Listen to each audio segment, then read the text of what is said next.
this is really, in a way, an excuse for me to have a conversation with Bibek. We've set this up so that it's purely out of selfish interest. I can have a one-on-one chat for an hour with Bibek and offer that to everybody else.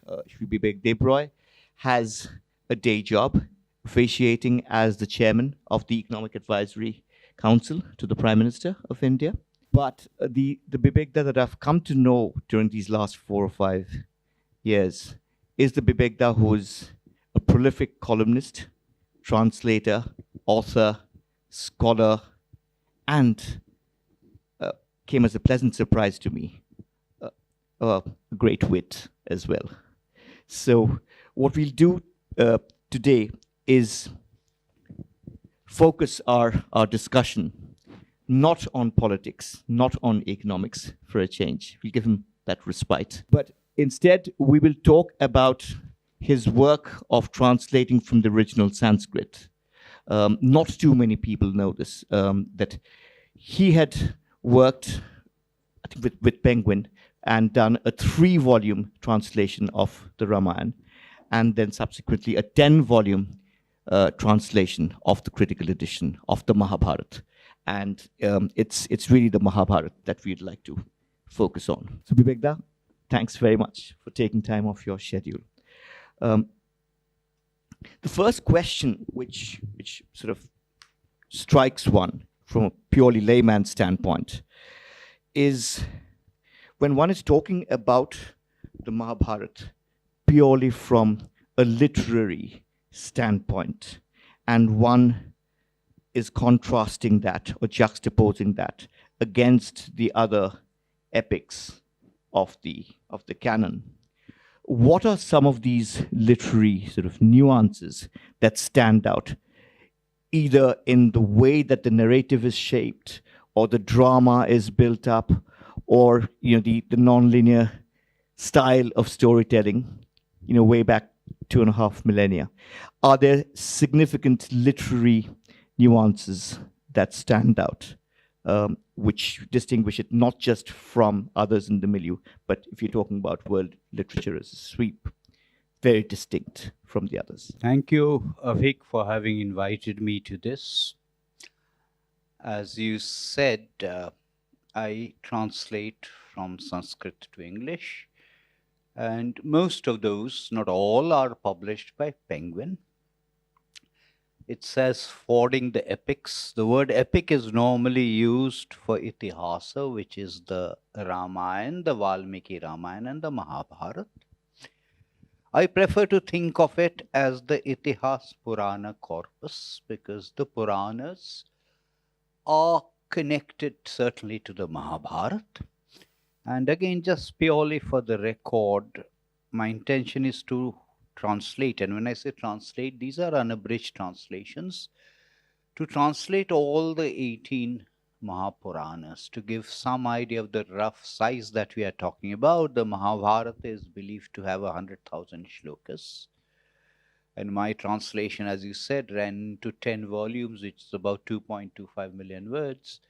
The 18 Puranas together account for 400,000 shlokas, so there will be about 12 million words. The Bhagavat Puran, the Markandeya Puran, the Brahma Puran, and the Vishnu Puran translations have already been published. The Shiva Puran will be published next month. Brahmanda Puran is pending with Penguin, and I'm on the Matsya Puran now. Now, before we talk about the Mahabharata, we will talk about the Mahabharata. Since this is on poetry, let me talk a little bit about poetry. Because all these texts that we are talking about, they were poetry. Prose, as we understand it, came into Sanskrit literature much later. Whenever we think of poetry, often, not invariably, but often we tend to think of rhyming. It is early in the morning, hence we are still in mourning. That's the kind of stuff we normally associate with poetry. Sanskrit poetry was not like that. Rhyming came to Sanskrit poetry much later. It essentially started, the rhyming part of that started essentially with Jayadeva and the Vaishnava poets, much, much later. Most of us have heard of the Dashavatar Stotram.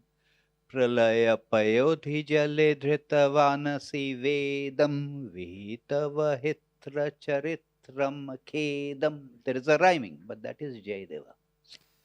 Sanskrit poetry was defined in terms of chandas. When we were in school, teachers would tell us, choti e, bari e. Now that's because we do not pronounce correctly. If we pronounce correctly, there is no need to say choti e and badi e.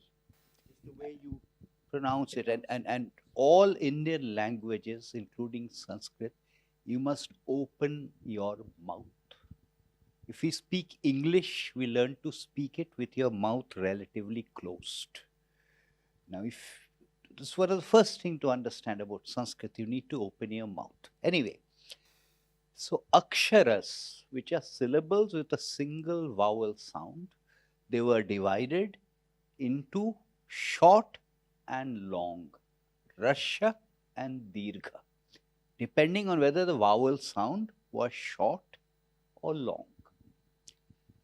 And then you began to classify chandas or meters, depending on how many sounds, aksharas there were in a line, because typically there were 4 lines, pada. Typical shloka will have 4 lines, pada. Depending on how many aksharas there are in a line, and depending on the permutation and combination of the laghu and the guru, the rasha and the dirgha, you had more than 1200 different chandas. The Valmiki Ramayana tells us that Valmiki was the Adi Kavi and he composed the first shloka.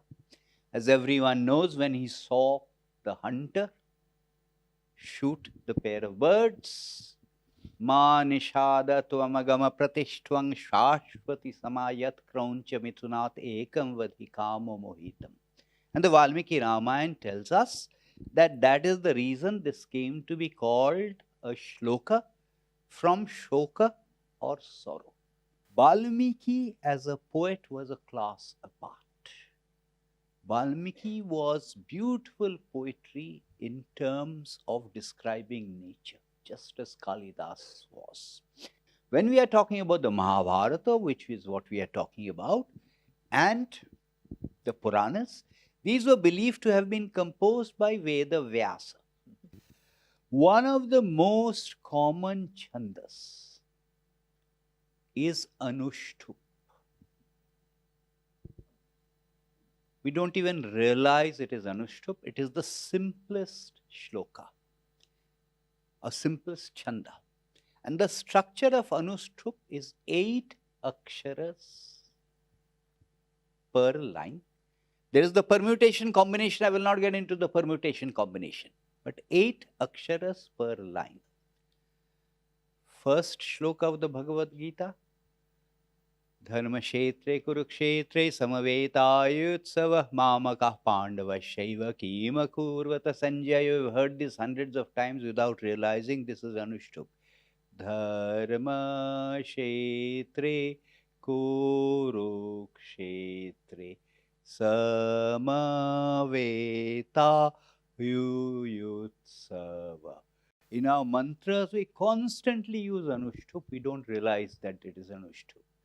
Vakratunda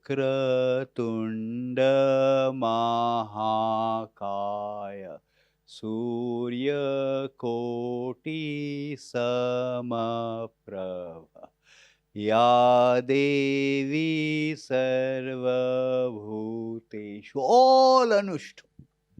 It has influenced non-Sanskrit poems, songs. We don't realize it. Dhano dhane pushpe bhara. Anushtup. They varied the chanda depending on the theme. For example, Yada yada hi dharmasya glanirvhavati bharata. You can see that it is different. The poet chose it depending on the theme. For example, Kalidasa Meghdut, he wanted to mirror the cloud. Meghdutam, he wanted to mirror the cloud, short burst, long burst, short burst, long burst. So Manda Kranta, which is a short, long. Kashchita Kanta Viraha Guruna Swadhikara Pramatta. You can see the chanda is different.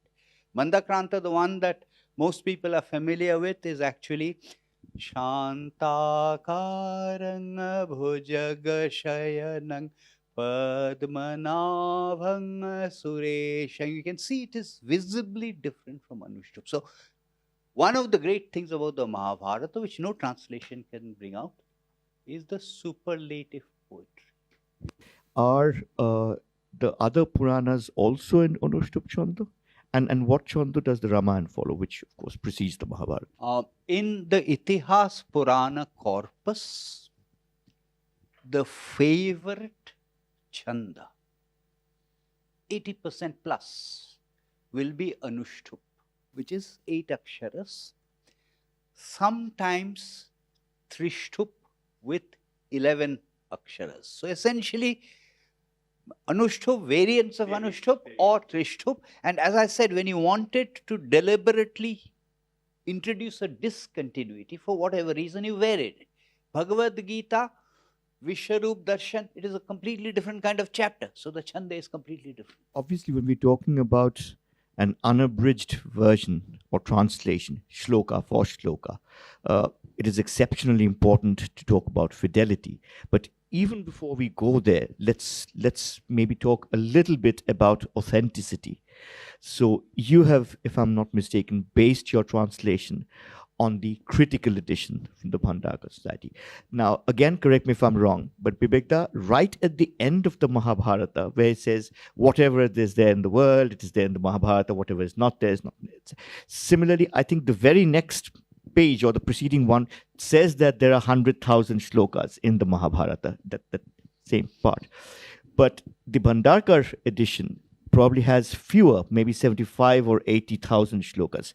So are there possibly other extant versions of the Mahabharata which are even more authentic and can account for these missing 20,000 shlokas? I think I need to explain what the critical edition did. The Ramayana, the Valmiki Ramayana,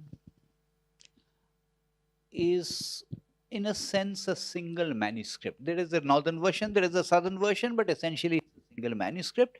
Someone was unhappy with what Valmiki depicted. He or she came along and composed another Ramayana, Yoga Vasishtha Ramayana, Adhyata Ramayana. The Mahabharata, those of us, I can't see anyone here that old, but those of us who are sufficiently old and used to travel on trains will remember hold alls. So the Mahabharata there. So the Mahabharata is a bit like a hold all. Everything got into it. It subsumed everything. Consequently, there were about 1215 different versions of the Mahabharata floating around in the country. All in Sanskrit. I'm not talking about non-Sanskrit versions at all. Those are different. About 1215 different versions of the Mahabharata floating around in the country, all varying from each other in minor detail. Did Veda Vyasa actually dictate to Ganesha or not? When Draupadi was being disrobed in the Sabha, did she pray to an anonymous divinity or was it Krishna by name? Not substantive differences, those kinds of differences. In 1916, the Bhandarkar Oriental Research Institute was set up in Pune with the specific task of sifting through these 1215 versions to see if they could, in some sense, determine what might have been the original. Might have been. Bhandarkar Oriental Research Institute never claims that anyone is able to ever identify the original Mahabharata. That's impossible. There's subjectivity. What they did was very similar to what we did in school when we studied maths, which is the highest common factor, HCF. So if a shloka occurred in a large number of manuscripts, it was probably original. Now, this kind of thing is done in genetic work on genetics also. So it's pretty standard. Having done this, they produced the critical edition, which took them 50 years. So the last volume of the critical edition was published in 1966. After that, there is a text called the Harivangsha, which is not exactly a Purana. It is more like an appendix to the Mahabharata. They took another 4 years to do the Harivangsha, which was published in 1970. Bhandarkar never claims this is the original, because that's impossible to do. And Bhandarkar has not only published the critical edition, but has also published all the other different variants. So if I want all the other variants, I will get them courtesy Bhandarkar. It is the popular belief, as you said, as I myself said earlier, that the Mahabharata has 100,000 shlokas. The critical edition has just over 75,000 shlokas. If you add the Harivangsha, it comes to about 80,000. So it has removed some shlokas, and there are people who have criticized the critical edition, saying, why did you omit this shloka? But as I said, if you want all of them, Bhandarkar has published all of them. Bibek, the question about language and part of this, the genesis of this question is pure happenstance. We were doing a presentation at EACPM last year in the month of August, end of August. And purely in passing, because we were talking about behavioral economics and behavioral sciences, we're talking about things like resilience and stress management and alienation and workplace well-being, etc. And Bibek mentioned just whilst the presentation was ongoing, there is no equivalent of stress in Sanskrit. Boredom. Or boredom. Stress, such a stress. Boredom. Boredom, right? And I asked the obvious question: why is there no word for boredom in Sanskrit?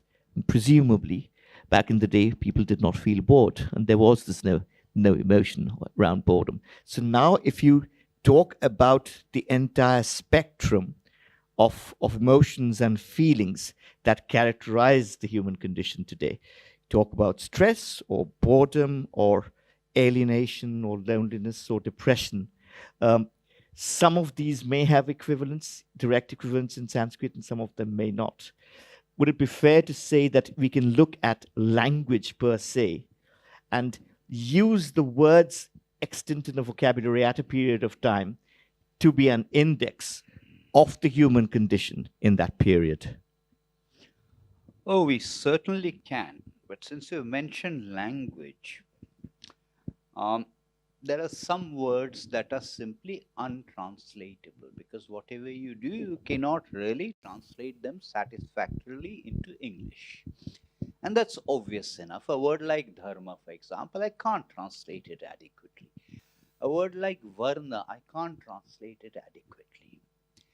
But, and sometimes I'm asked this question, and this is a simple question to answer. But there is a more complicated response, and let me mention this because I don't think it is adequately appreciated. The structure of English, or the nature of English, is completely different from the structure of Sanskrit or any Indian language. And I don't mean it in the sense of Sanskrit being a loose language, so the subject can be wherever, the verb can be wherever, it does not have to be subject, verb, object. I don't mean that. I mean something a little bit more profound. In Sanskrit, the verb is the most important thing. The noun, proper noun, they are secondary. The meaning of the noun or the proper noun is derived from the meaning of the word. So, for example, take a word like ajagara. Anyone would say, oh, ajagara is a python. It's a boa constrictor, as it is.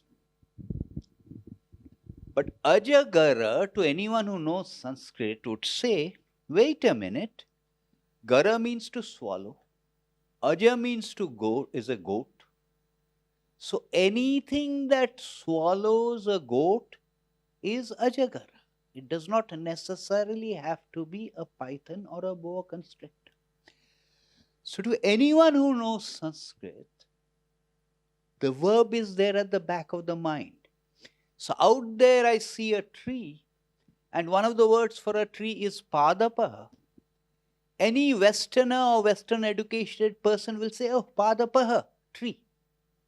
But what is padapaha? It is something that drinks water with its feet. So it is conjuring up for me the vision of not just tree, but drinking water with the feet. This chair, one of the words for asan, chair is asandaha.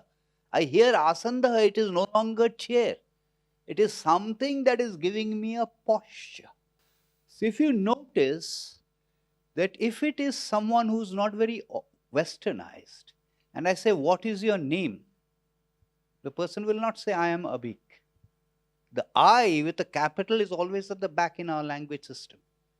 He will say, I am known as Avik, or my name is Avik.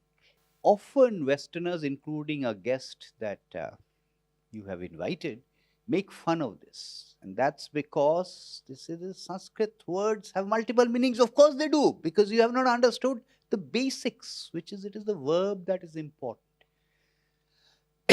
Let me give you an example of how this causes slight problems of translation.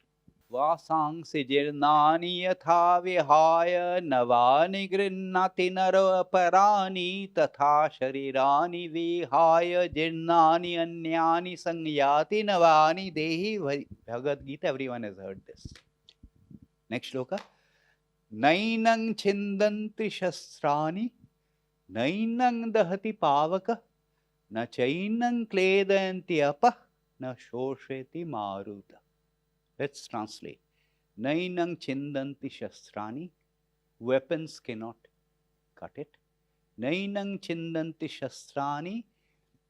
Nainang dahati pavakaha. The fire cannot burn it. Similarly, water cannot dry it. Similarly, water cannot dry it. Water cannot wet it. And fine. Immaculate translation. What that translation has not told me is, what do I have? I have shastra, weapons. What were they made from? Metals. Where did the metals come from? Earth. So I have earth, fire, water, and air. So it is out of the Panchabhutas, it is the four of the Panchabhutas, and the fifth one is everywhere. What is the word for fire? Multiple words. As I said, Sanskrit has multiple words. Friend, it will be difficult for me to think of synonyms for friend in English. In Sanskrit, I will be able to think of 12 different synonyms for friend, all of which mean something different based, as I said, on the verb. So fire, if I ask you, what is fire? Agni. What is being used here is not Agni, it is Pavakaha. And what is Pavakaha? Pavaka is not any fire. I said verb is important. Pavaka is something that purifies. If I just translate it as the fire cannot burn it, of course I'm being correct. But all these hidden nuances I will never be able to convey. So this is a much more serious problem of translating from Sanskrit than the simple one is, how do I translate dharma, how do I translate karma, how do I translate varna? I was just spellbound. took me some time to process what you were saying. Uh, I'll come to something very specific, and then perhaps we can talk about the choices, the options that were open or available to the poet of the times, and the decisions that he took. This is again something that you and I have talked about before.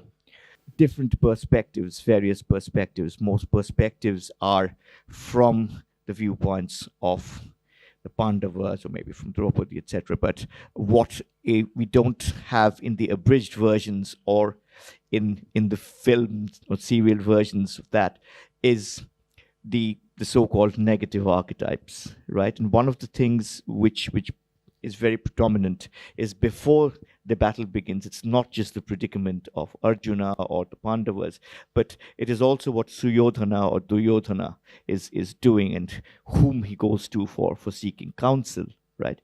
And one of the interesting things that you have pointed out in your translation, in your notes, is he does not go to Bhishma, he does not go to his father, he does not go to anyone, but he goes to Dronacharya, who is the guru, to seek counsel.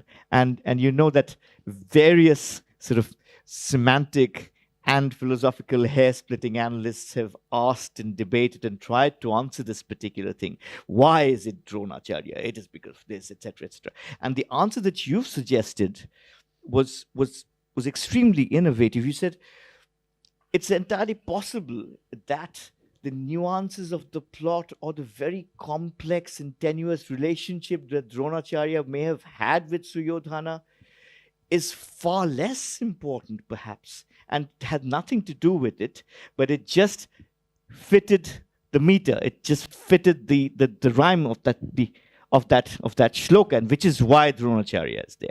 Let us assume for a second that that is indeed the reason why it is Dronacharya. It could have been somebody else.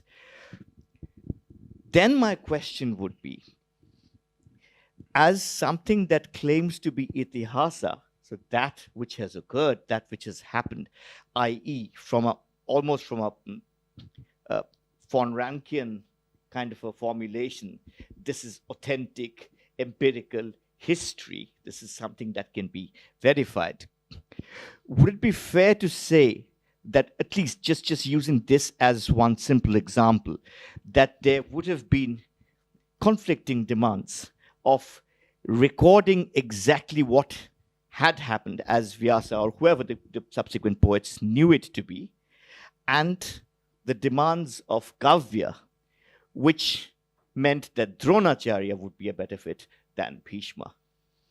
So you're asking two different questions at the same time. And so far as the first part of the question is concerned, people who are listening in may not have understood the context.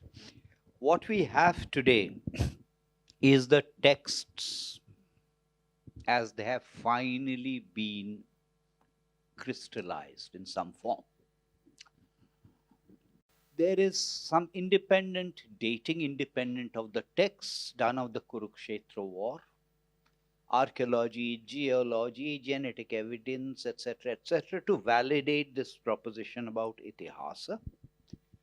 And we also know that the Mahabharata in its present form became a firm text by about 500 CE. So between the events occurring and the text getting some kind of final shape, 1000 years had passed. So obviously over a period of 1000 years, there will have been all kinds of embellishments, additions to the core story. Happens with everything else. For example, if I look at the Rigveda, in the earlier mandalas, the Saraswati is a thriving river, overflowing river. If I come to the later mandalas, it is no longer that. It is no longer that mighty river. It has not dried up as it has by the time of the Mahabharata, but it is no longer that mighty river. So over a period of time. Now the incident that Avik is talking about is at the beginning of the Kurukshetra war. At the beginning of the Kurukshetra war, when Bhishma has not died, Bhishma is the commander of the army. And at the beginning of the Bhagavad Gita, I already cited the first shloka.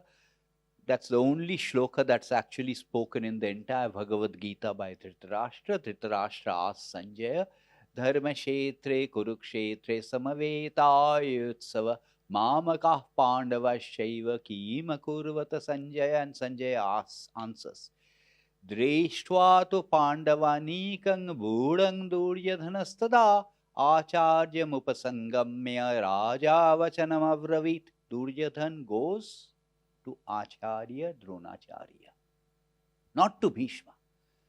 So the question is, why did he go to Dronacharya? Shouldn't he have gone to Bhishma? And all kinds of people have speculated about this. Oh, Dronacharya was a bit like a salaried employee. He was paid. Bhishma was not paid. Maybe that's the reason. Oh, Dronacharya was a Brahmana. Maybe he might decide not to fight. So all kinds of people have speculated on this. The thought that Avik mentioned, it is just a thought, speculative thought, is, let me give you a different thing. I'm going to cite a shloka and you tell me where this is from. Don't react instantly. Yada yada hi dharmasya glanir bhavati parantapa avyuthanang adharmasya tadatmanang srijamyam. Where is this from? Gita says, Yada yada hi dharmasya glanir bhavati bharata vyuthanang adharmasya tadatmanang srijamyam. What I cited was Yada yada hi dharmasya glanir bhavati parantapa. What is the difference? Yada yada hi dharmasya glanir bhavati bharata. The Anushtup Chanda is intact. Yada yada hi dharmasya glanir bhavati parantapa. It breaks down. Yada yada hi dharmasya glanir bhavati parantapa occurs elsewhere in the Mahabharata, not in the Bhagavad Gita. Which means that the person who did that bit was not as skilled a poet as Vedavyasa was. It was a later interpolation. Speculation, but that's what I think. Similarly, if you are doing Anushtup, which, remember, 8 aksharas, it is easier to handle names that have 4 aksharas, even 2 aksharas. So, I will have shlokas in the Mahabharata on Satyavati. I will have Draupadi, and I will call her, of course, not Draupadi, I will call her Yagyaseni. So these will naturally occur to a poet. And thousands of years later, we will speculate about the powerful women characters in the Mahabharata. Why is Ambika not there as much as Amba is there? And maybe it was just a poetic thing. Similarly, Dronacharya, Acharya, because of that particular shloka, if I want to make it stick to Anushtup, Bhishma would not have done. So this pure trivial speculation. I think that all that happened was he was just trying to fit in that rhyme, and later on people have written academic papers on when he went to Dronacharya. When you're talking about translation, how difficult, and particularly translations of something as subtle, as nuanced, as complex as the epics, as the Itihasa Purana, how difficult is it to subsume, or if I may use that, the Buddhist or the Hindu concept of Atma Vinash, to kill the ego of myself when I immerse oneself in the text? Because very often, and we see this more in British or other 20th century poets translating from the Russian, translating from the French, and the stamp of the translator is unmistakable. Does that present a challenge to you? And if so, what is the way around it? I don't think so. Meaning, I'm reminded of what Chapman said in his translation of Homer, to the effect that my job as a translator is to depict accurately what Homer said. I, as a translator, should not intrude. And I think that is the essential job of any translator, to depict exactly, to state exactly what Vedavyasa had said. And since I wanted to conform to the shloka structure, the English, as the translations themselves say, the introductions say, they are not as smooth as the English is not necessarily that smooth, because I wanted to stick to that structure. Absolutely correct. So if the text says Kaunteya, I will keep it as Kaunteya. I will not take the liberty of changing it to Arjuna. But there are things that require explanation. Let me give an example of that, not from the Mahabharata. I'm giving an example from the Markandeya Purana. Towards the beginning of the Markandeya Purana, it says, Duryodhan was Balaram's Jamatri. Jamatri, Jamata, everyone would say son-in-law.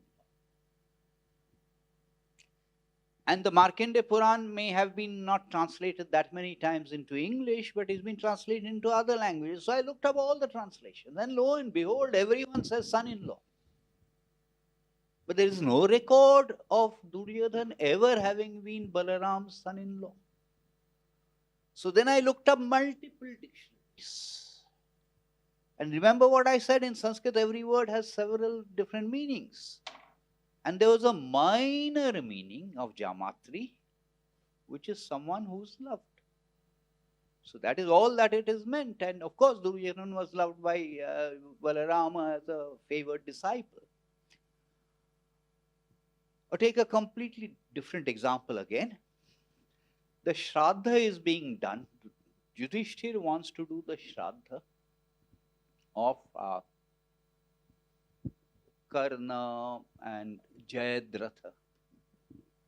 This is not the Shraddha that happens immediately after the war. It is the Shraddha that happens 1 year later.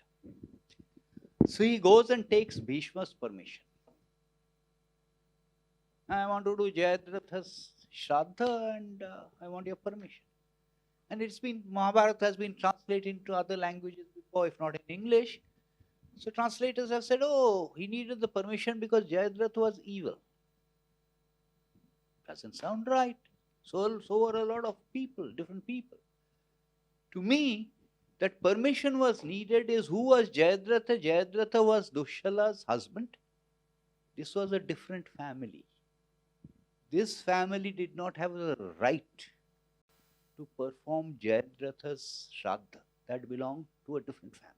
That is the need the permission was required. Now, how do you ensure that these things are brought to the attention of the reader? I do that through my footnotes.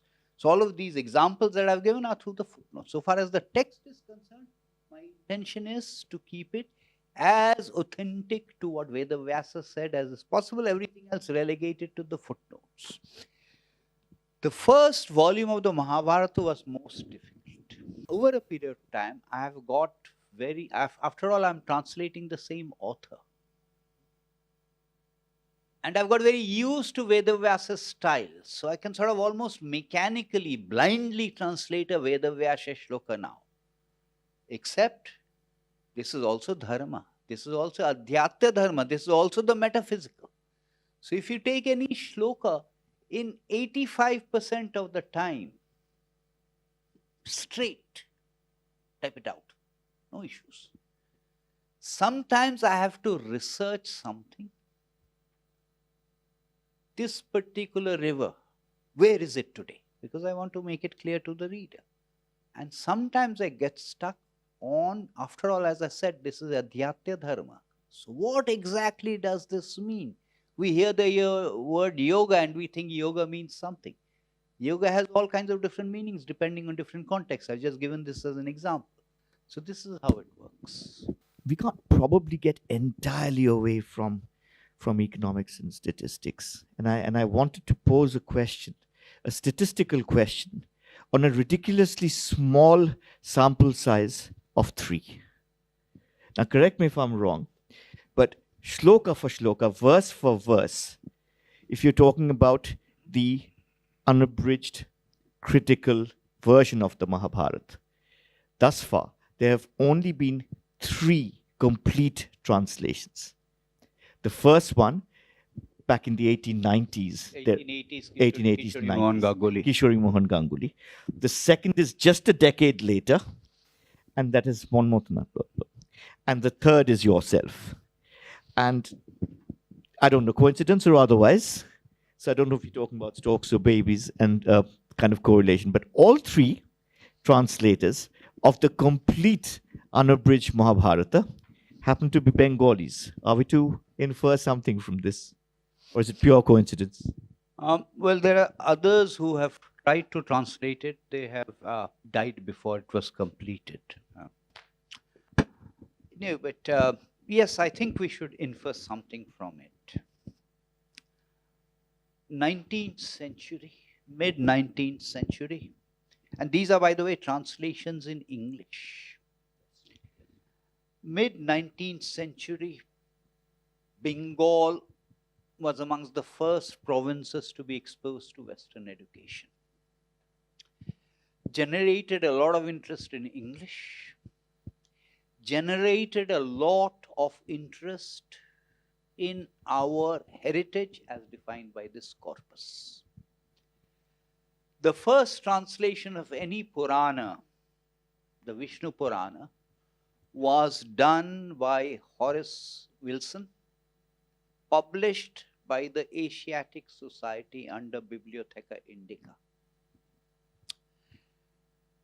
Haraprasad Shastri goes off to the Royal Library in Nepal because it was the only one which had maintained some texts of the Puranas, and brings them back, published in Sanskrit by the Asiatic Society under the Bibliotheca Indica series. The first Bengali translation, unabridged, done of the Mahabharata by Kali Prasanna Singha. Michael Madhusudan Datta writing his own version of the Ramayana. Ashutosh Mukhopadhyay's father, a fact that is not known, doing his own composition of the Ramayana. Today, if you go to Kolkata and you want to find a text of the Puranas, Panchanan Tarkaratna, actually published in the 1890s. So I'm making 2 double points here. One, exposure to English education. B, the exposure to education in general, leading to an attempt to rediscover all of this. Also, Bengal is a rather odd state in the sense that the Varna system as we know it elsewhere doesn't quite exist in Bengal. The Brahmanas exist. In between, firstly, remember that Bengal, Greater Bengal, was ruled by the Palas for a long period of time. And the Palas, although not the kingdom, but the kings were Buddhists. Chaitanya movement led to a great church. What am I driving home? And I am not, there is some truth in it, but I don't want to obviously exaggerate the point. All of these translations, not all, bulk of these translations were done by non-Brahmins. And in many other parts of the country, these texts are regarded as the exclusive preserve of Brahmanas. What was characteristic about Bengal, whether it is Kali Prasanna Singha, whether it is Manmathanath Datta, whether it is Bibek Debroy, all non-Bengalis. I mean, non-Brahmins.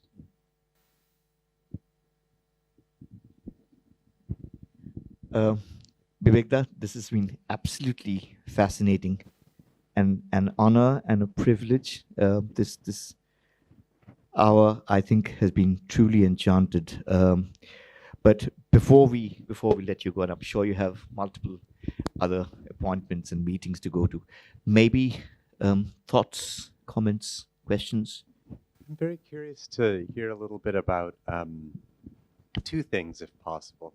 One is your personal journey toward this translation, how you came to undertake this project, um, and also what your thoughts, because we're at the University of Chicago Center here, and many faculty at the university have been engaged in translating the Mahabharata collectively over the years.